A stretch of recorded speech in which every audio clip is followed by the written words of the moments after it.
¿Qué tal, amigos? Hola, Tania, ¿cómo estás? Muy bien, gracias. Estamos bienvenidos aquí todos para allá, un podcast para una vejez chida.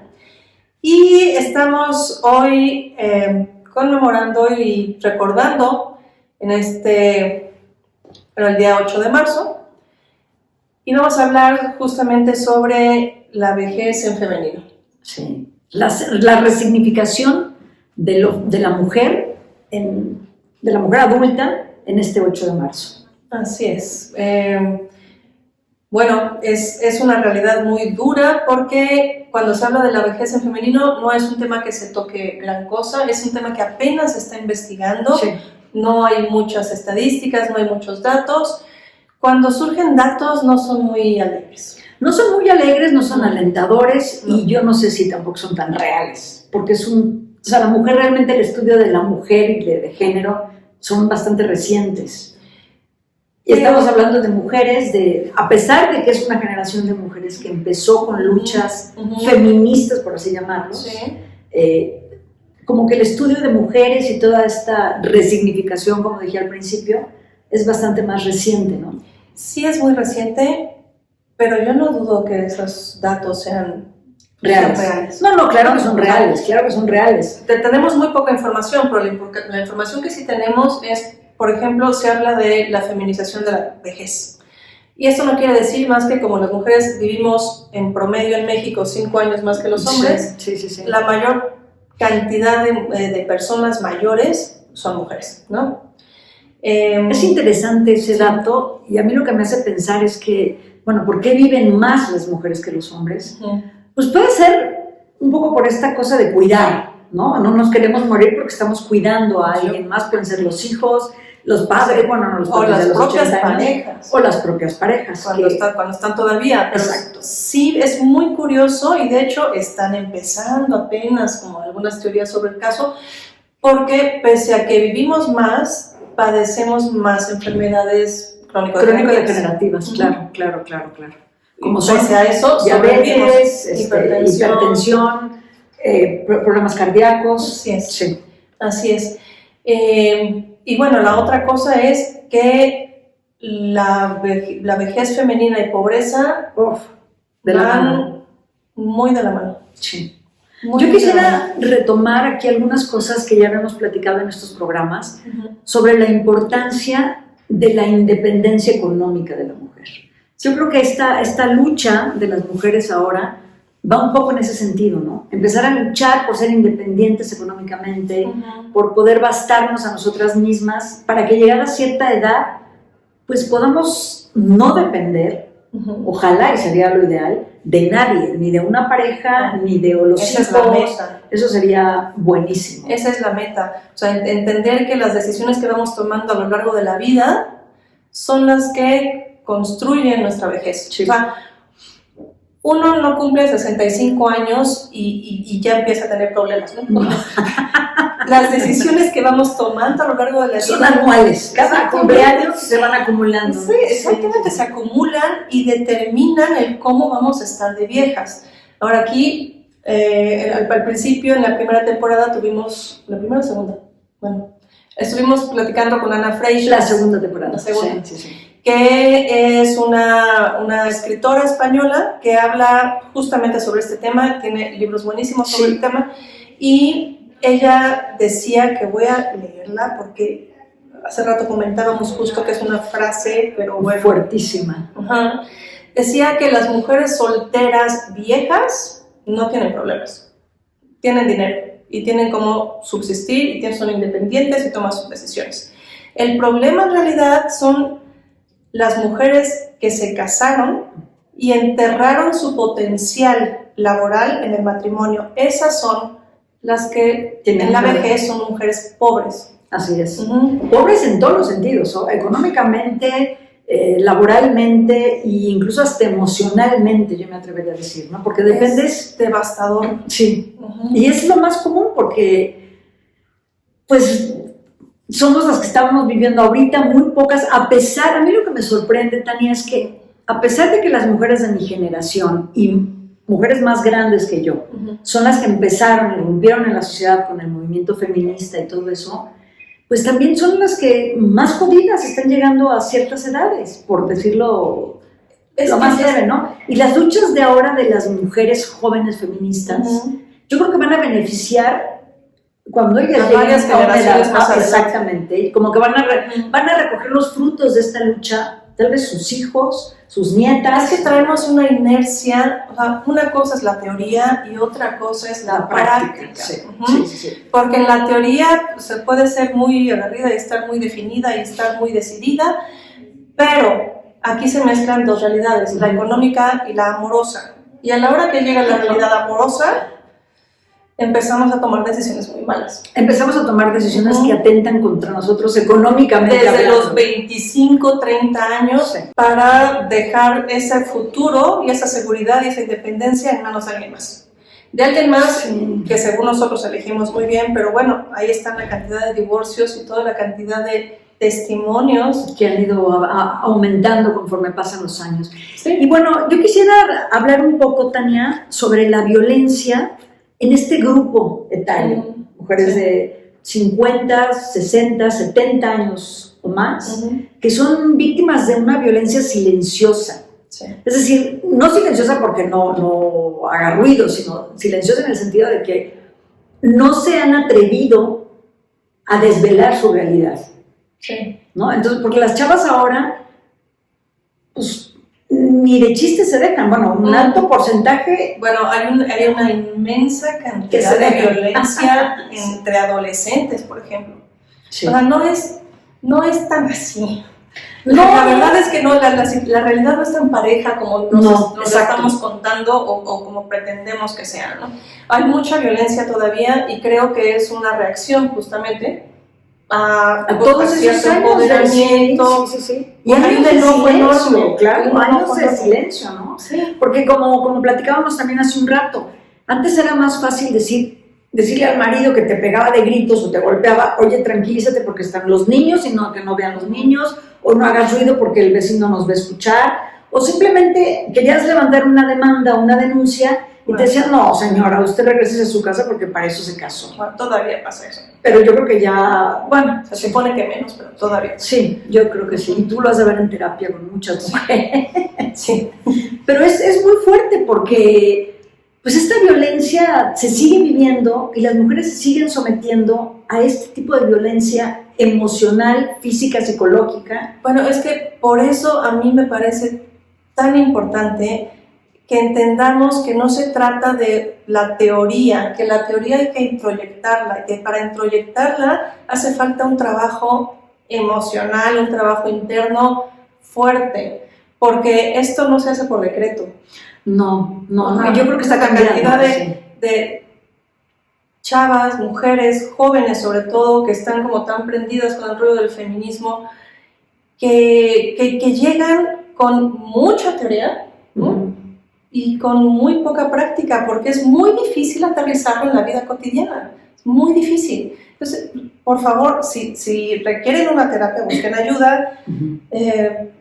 Pero es necesario, creo que es necesario. Sí, claro, por supuesto que es necesario, pero cuéntanos un poco, Tania, ¿en qué aspectos crees tú que no aterrizan esa teoría? Pues estoy totalmente de acuerdo contigo, Estamos empoderadas mucho en teoría, pero a la hora, además esta palabra de empoderamiento que está tan de moda. Pues justo en esto. ¿Pero en qué realidades son? Justo en esta cuestión de ceder espacios.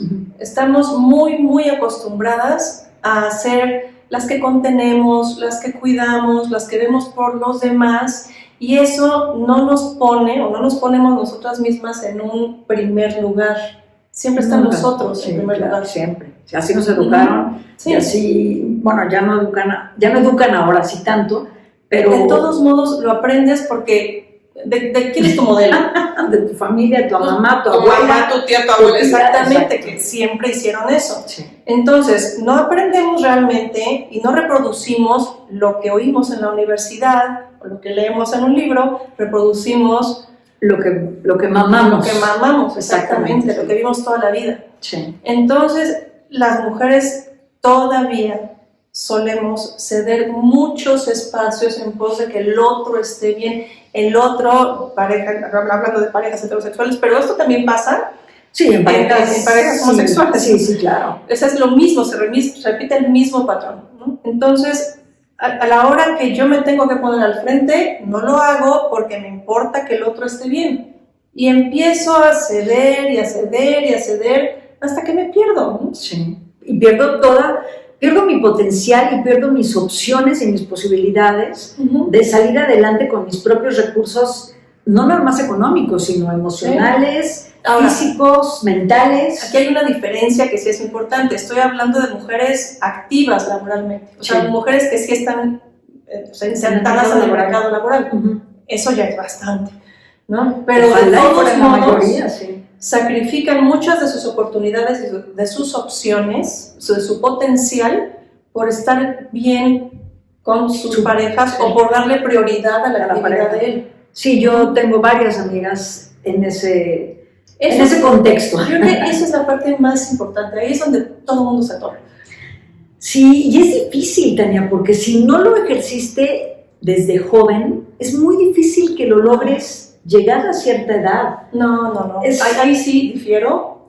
Yo creo que todas las mujeres requerimos una experiencia sacudidora. Estoy de acuerdo. Y a partir de ahí es donde aprendes, y a partir de ahí es donde te ves desde otra óptica, desde otro lado, y entonces sí puedes empezar a ejercer como tu poder, tu potencial, pero y al final así es la vida, y al final nos enseña y aprendemos. El chiste aquí es que si te pasa algo así, de verdad aprendas de esa lección y empieces a verte distinta, ¿no? Sí, eso era un poco lo que yo decía también, porque yo creo que tienes que prepararte, pero si no estás preparada y te llevas un ramalazo de ese tamaño, digo, si no aprendes es porque, pues, afortunadamente, es difícil, pero yo creo que sí están aprendiendo. Sí, yo creo que sí hay grandes avances. No grandes avances. Creo que sí hay avances, exageré un poco en el grandes, en la presencia de la mujer en la sociedad, ¿no? O sea, antes ni siquiera podían votar, ni siquiera podían nada, no podían hacer absolutamente nada. Eran exclusivamente las proveedoras de la calidez de la casa, se encargaban de cuidar a los hijos. Sí, pero ahora ya después terminaban solas porque se muere el marido, porque las deja por otra más joven, por una cantidad de razones, porque los hijos crecen y se van. Y bueno, ahora, también se está resignificando, y eso sí se está resignificando mucho, hay un descubrimiento o un florecimiento en las mujeres, por ejemplo, que quedan viudas o que finalmente se divorcian después de, a edades mayores, donde empiezan a descubrir que la soledad no es algo temible, que no lo tienen que vivir como algo malo, sino que pueden de verdad entonces disfrutar de su tiempo, seleccionar con quién quieren estar, gozarse, aprender cosas. Esa parte está increíble, pero ojalá y fueran la mayoría. Hay que trabajar para eso. Claro, hay que trabajar para eso. Y bueno, yo también creo que hay que trabajarlo desde antes de que te llegue la edad y la vida te pase por encima. Pero en caso de que tengas una pareja muy sólida y de repente se muera o te tengas que divorciar, yo creo que tenemos herramientas para salir adelante, ¿no? Y fíjate que nuestras herramientas son justo una parte indispensable e importantísima, las mujeres que nos rodean. Sí, estoy de acuerdo. A las mujeres siempre nos cachamos, entre nosotros, nos impulsamos, compartimos y nos espejeamos y vamos aprendiendo con las demás. Sí. Y muchas buscan otra oportunidad de enamorarse. Y yo conozco también bastantes mujeres en grupos, en las redes de puras mujeres, que se emparejan otra vez cuando son viudas o están solteras o llegaron a los 60 solas. Pero creo que sí es muy importante lo que dice Tania, esta resignificación de la mujer a cierta edad, de aprender que estar solas puede ser una cosa maravillosa. Pero es que yo creo que todo tiene su origen atrás. Bueno, claro. O sea, sí nos educaron a que cómo vas a ir sola al cine, cómo te vas a entretener sola, cómo vas a viajar sola. Yo desde que me divorcié siempre lo he hecho sola, algún tiempo con mi hijo que vivía en México, y la verdad es que nunca me ha causado conflicto hacer las cosas sola. No.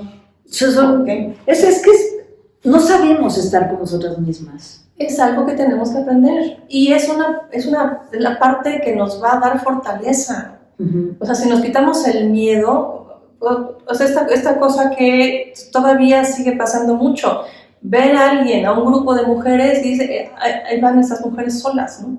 Solas porque no hay un hombre. O sea, una pregunta pertinente es, ¿cuántas mujeres tenemos que ser para ya no estar solas, no? Todas las del mundo. Pero bueno, sí, la parte aquí importante es tomemos decisiones conscientes y de largo plazo. Eso es bien importante, Tania. Saber el futuro. Y yo creo que es también importante insistir en no enterrarnos profesional ni laboralmente, porque eso puede ser la gran diferencia cuando lleguemos a cierta etapa de la vida.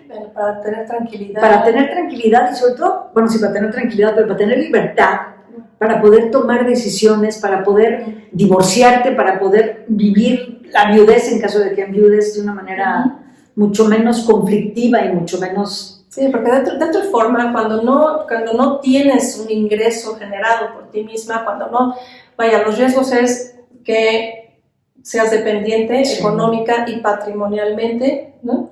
Que no tengas seguridad social, evidentemente no vas a tener una pensión. O sea, todos esos riesgos están ahí desde el principio. Ojo con las decisiones que tomamos. Sí, pueden ser muy complicadas. Tomar la decisión de escondernos debajo de el paraguas del matrimonio, de la familia, puede ser complicado. Se vale retirarte un par de años mientras tus hijos son muy pequeños, pero hay que regresar.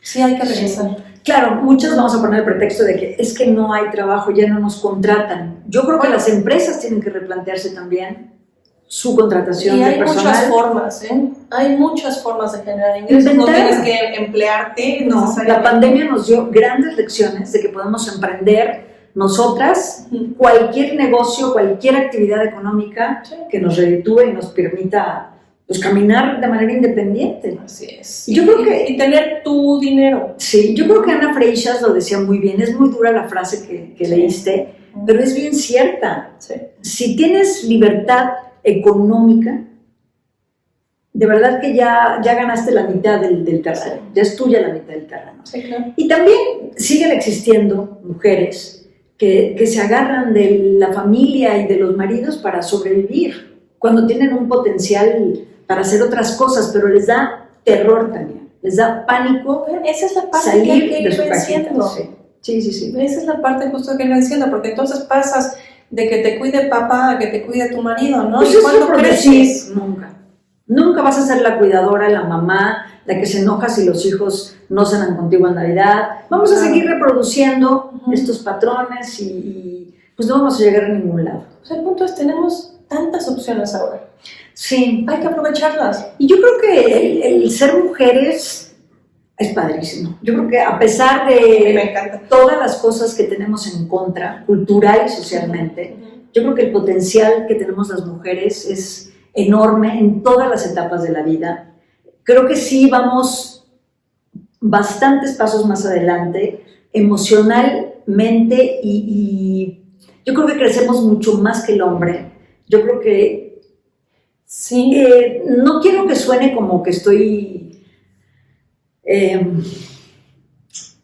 ¿cómo se dice? No quiero que se piense que estoy en contra de los hombres, ni mucho menos. No, bueno, son realidades. Pero te das cuenta, yo por ejemplo comparo el nivel de madurez de una chavita de 14 años con un chavo hombre de 14 años, y las chavitas van siempre mucho más arriba.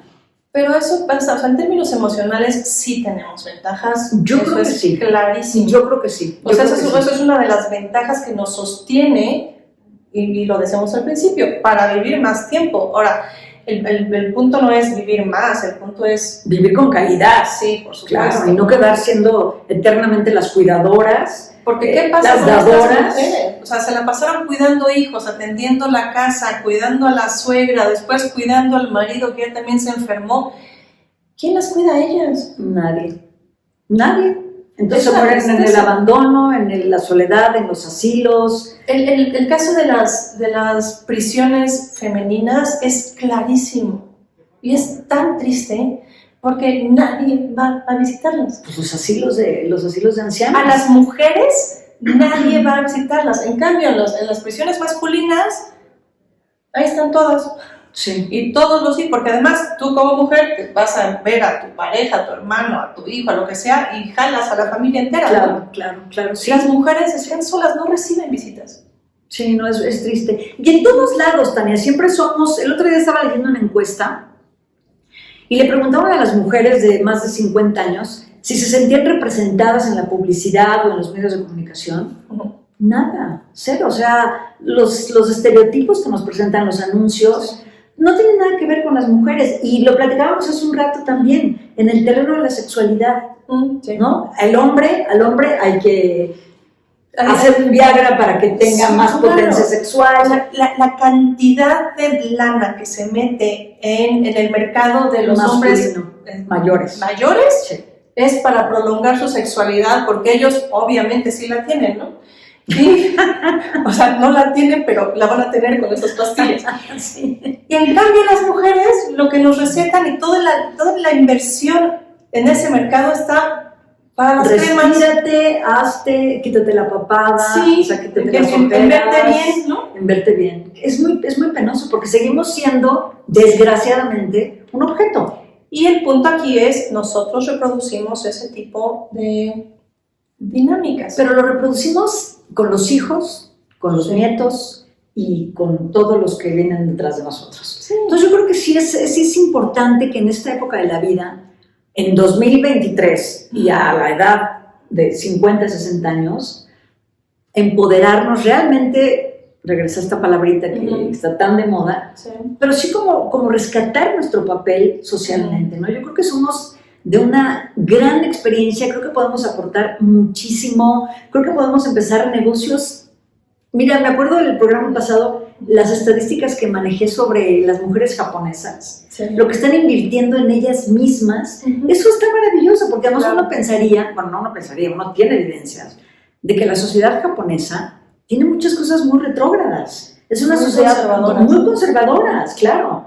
La mujer sigue caminando algunos pasos atrás del hombre, siguen teniendo su emperador, pero las mujeres empiezan a jugar un rol, por lo menos de cuidarse a ellas, de quererse a ellas, de quererse ver bien ellas, y eso está padrísimo. Yo creo que tenemos que agarrar, así como las grandes cadenas como Victoria's Secret están empoderando a las mujeres de más peso, físicamente más gorditas, más llenitas.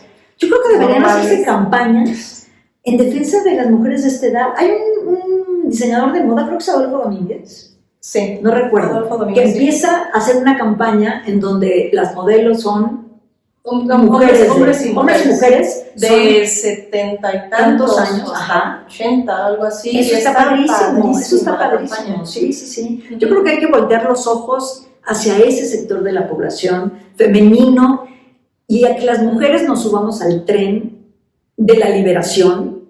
Y la liberación de esta discriminación que hacemos hacia nosotros mismos por la edad.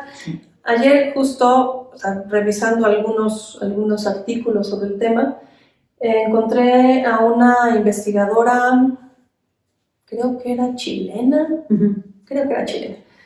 chilena o argentina, bueno, igual después traigo el dato, pero es una mujer de 54 años y se autodenomina vieja. Y entonces la que la estaba entrevistando le decía, ¿por qué dices que eres vieja? ¿No?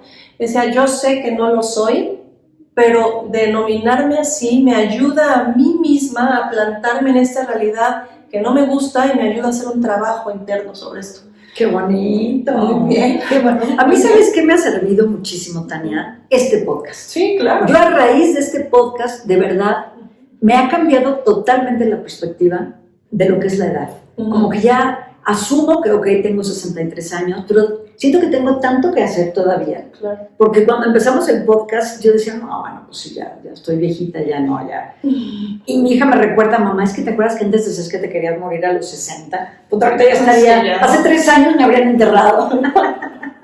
Sí. Pero sí, yo creo que hay que resignificar a la mujer en estos años, a las viejas. Y está padre eso, ¿no? Está padrísimo. Me veo como vieja porque, pues, soy... ¿Y cuál es el problema? ¿Cuál es el problema de eso? Quitarle ese peso discriminatorio o de plano de insulto a la palabra. Sí, soy vieja, ¿y qué? ¿No?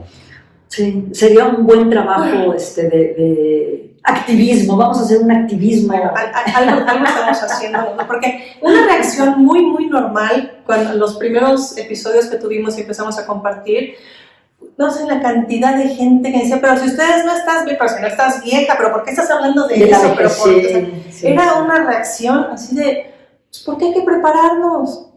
Claro, es que para esto. Ese es el punto de este podcast. No, o sea, empezar a trabajar desde que somos jóvenes. Y además lo hemos descubierto en este podcast, Tania, nuestro auditorio, nuestros... las personas más las interesadas personas que nos escuchan tienen entre 30 y 45 años. No, pon tú que...